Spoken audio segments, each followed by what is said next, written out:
यह कहानी मुंबई के एक हॉस्पिटल की है जहां पर लगभग 14 साल की एक लड़की एडमिट है। उसके इलाज के लिए लेडीज डॉक्टर पूछताछ करती हैं। जो लेडीज पुलिस अधिकारी साफ सफाई करने जाएं तो लेडीज डिपार्टमेंट ही कोई जाएगा, यानी उस कमरे के अंदर पुरुषों की एंट्री, डॉक्टरों की एंट्री भी बैन हो गई। कारण था क्योंकि पुरुष नाम सुनने से ही वो लड़की सहम जाती थी, यानी कि पुरुष नाम से ही उसे डर था। इतनी भयभीत हो जाती, डरी सहमी हुई उस लड़की के सामने सांसों में सांसें नहीं रह जाती। जब सुनती, उसे देखकर ऐसा लगता जैसे कि वो अब नहीं रहेगी। 11 सितंबर की शाम 5 बजे तक वो लड़की जिंदगी की जंग लड़ रही थी और सांसें उसकी ऐसे ही चलती रही। ये बात बहुत सारी प्रार्थनाओं की अक्सर जरूरत पड़ी। वह लड़की दिल्ली की निर्भया से भी कम पीड़ित नहीं थी, क्योंकि उसके साथ भी कुछ ऐसा ही हुआ था, बल्कि उससे ज्यादा कहें हदें पार हो गईं। कार दोस्तों, मैं आपके सामने एक ऐसी सच्ची कहानी लाया हूं जिसको सुनने के बाद आपको यकीन नहीं होगा। महाराष्ट्र के पुणे शहर की, दरअसल यहाँ एक थाना है बाड़ी, और इसी थाने क्षेत्र की रहने वाली एक लड़की जिसकी उम्र महज 14 साल थी। उसके माता और उसके पिता की किसी नर्सरी में नौकरी करते हुए काम करते, पेड़ पौधों की रखवाली करते, उसको तैयार करते और बेचते। 21 अगस्त की रात 10 बजे के आसपास की वारदात में यह लड़की अपने एक दोस्त से मिलने के लिए पुणे के रेलवे स्टेशन पर जब पहुंचती है, उसे ये भी नहीं मालूम था आगे क्या होगा। वहां जाकर उस लड़के का इंतजार कर रही थी। रात के 10 बज चुके थे मगर उसका दोस्त नहीं आया, जिसको लेकर वो धीरे धीरे परेशान होने लगी और उलझने बढ़ने लगी। अचानक लड़की पर एक ऑटो वाले की नजर पड़ जाती है।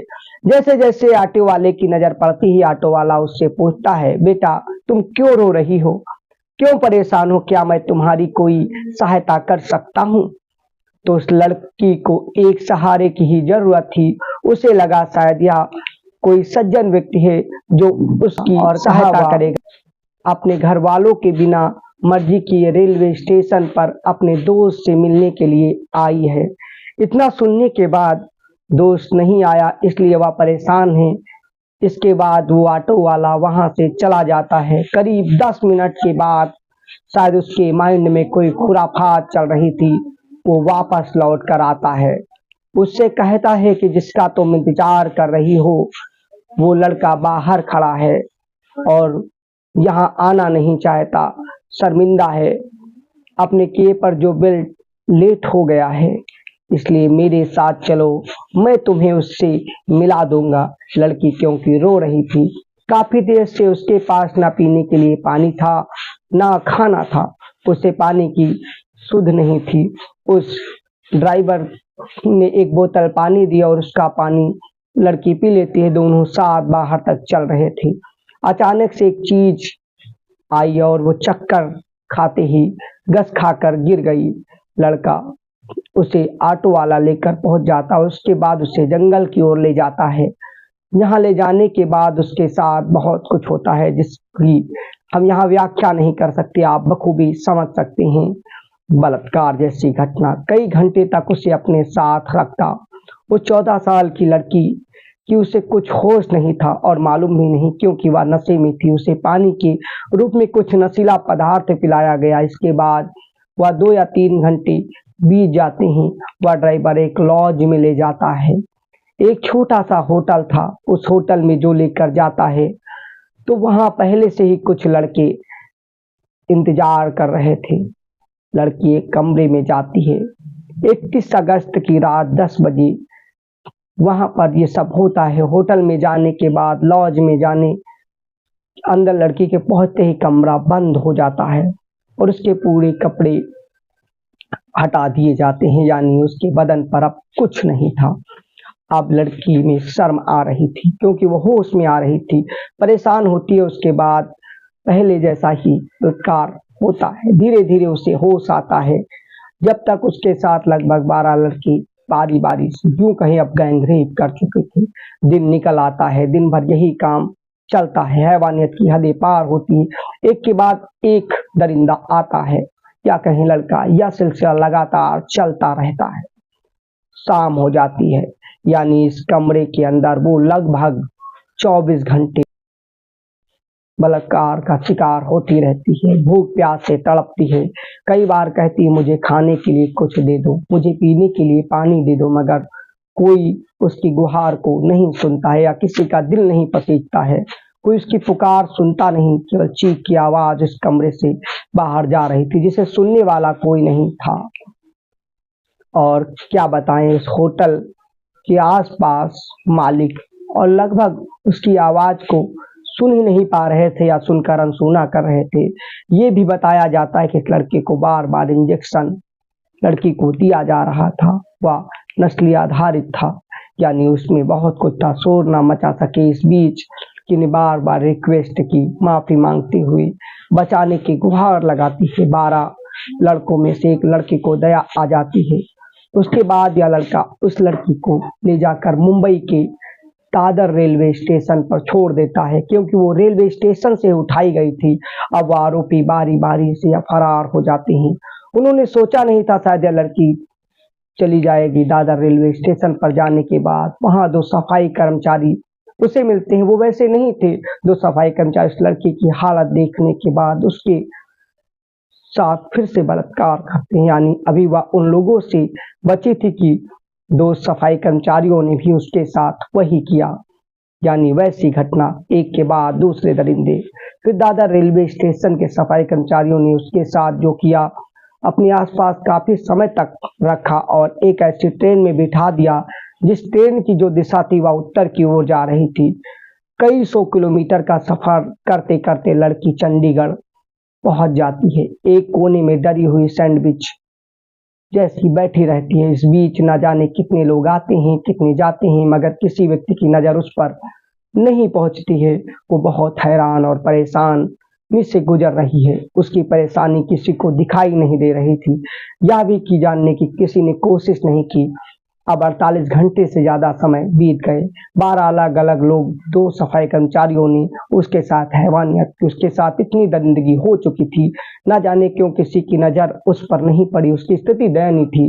जैसे ट्रेन चंडीगढ़ में जाकर रुकती है, एक जीआरपीएफ का पुलिसकर्मी उधर से निकल रहा था। अचानक उस लड़की को देखकर पल भर में समझ जाता है कि कुछ तो इसके साथ गड़बड़ है। उसके साथ वह उस लड़की से कहता है, तुम परेशान हो, मैं तुम्हारी कुछ मदद कर सकता हूँ। मगर लड़की पुरुष को देखकर ही पुरानी घटना को याद कर डर रही थी, घबराई हुई थी, क्योंकि वर्दी में भी तो एक पुरुष ही था। उसे लग रहा था कि हो ना हो ये भी उसके साथ वही करेगा।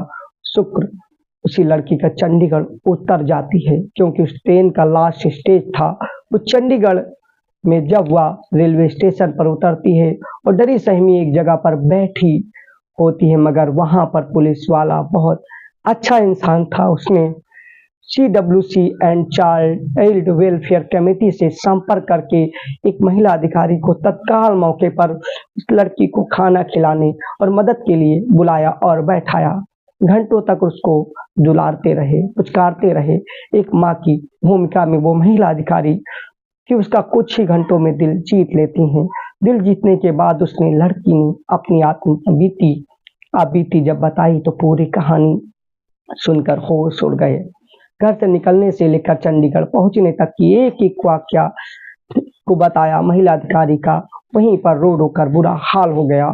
साथ ही जो अधिकारी पुलिस वाला था वो अलग रोते रोते उसका भी बुरा हाल हो गया था, क्योंकि घटना ही इतनी दर्दनाक थी। बात रोने वाली किसी और की नहीं, बेटियों के साथ ऐसी भयानक वारदात और हर जगह पर शोषण, शायद आंसुओं के अलावा कुछ और निकल भी नहीं पा रहा था। उन दरिंदों के लिए बद्दुआएं या फिर कानून से सख्त सजा की मांग की गुहार निकलेगी। लगातार लड़की अपने घर से अचानक से गायब हो गई थी, तो घर वालों का भी बुरा हाल था। उसके माँ बाप जो कि बहुत ज्यादा पढ़े लिखे नहीं थे, गरीब थे, उन्होंने वहीं बनवारी थाने में जाकर अपनी बेटी की गुमशुदगी की FIR दर्ज कराई। पुलिस यहाँ भी बहुत अच्छी थी। बनवारी थाने की पुलिस ने आसपास के लोगों से पूछताछ की और धीरे धीरे उसके बारे में जानने की कोशिश की। उसका जो मोबाइल नंबर था, उसके सीनियर निखिल व उसके इलाके के जितने भी CCTV कैमरे थे उसके बारे में खोजबीन की। मगर उस लड़की के बारे में किसी को कुछ पता नहीं चला। अब और पता चलता धीरे धीरे उसके बाद पुलिस ने बड़े ही गंभीरता से पूरी घटना को लिया और शालीनता से मामले की खूबसूरती के साथ जांच की। इस पूरी कहानी में पुलिस की जितनी तारीफ की जाए वो भी कम है, क्योंकि इस प्रॉब्लम को धीरे धीरे सॉल्व करते हैं चंडीगढ़ पुलिस से कांटेक्ट करते हैं। उसके बाद यहाँ से उस लड़की को हवाई जहाज के माध्यम से मुंबई लाया जाता है, उसके होम टाउन। मुंबई जाने के बाद उसको हॉस्पिटल में एडमिट कराया जाता है।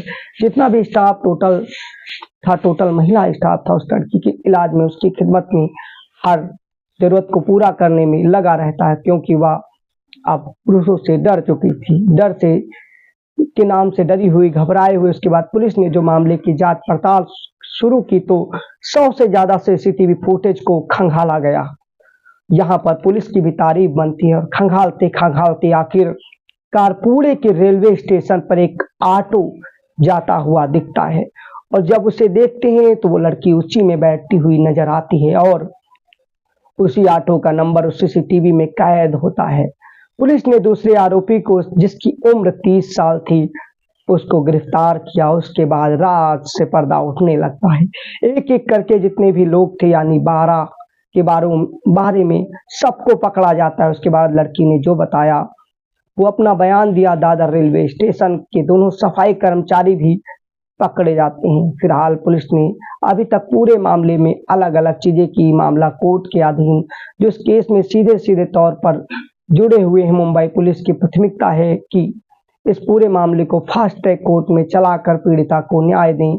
अगले 10 से 15 दिन में, लगभग 1 महीने में इस केस में निर्णय आना चाहिए और जितने भी आरोपी हैं सबको एक ही रेयर केस वाली फांसी की सजा होनी चाहिए। पुलिस जीआरपीएफ के सिपाही ने जो किया वो उनके सर्विस का फर्ज था, लेकिन यहाँ पर अन्य की तरह वो नहीं निकले और यहाँ पर धीरे धीरे हॉस्पिटल में पहुंचाया गया और धीरे धीरे चीजों को राहत देने का काम किया गया। 5-6 दिन में बच्ची ने सब कुछ खोलकर कहानियों में सब कुछ रख दी और तमाम चीजें बहुत कहानी और चैनलों में सामने मिलेंगी।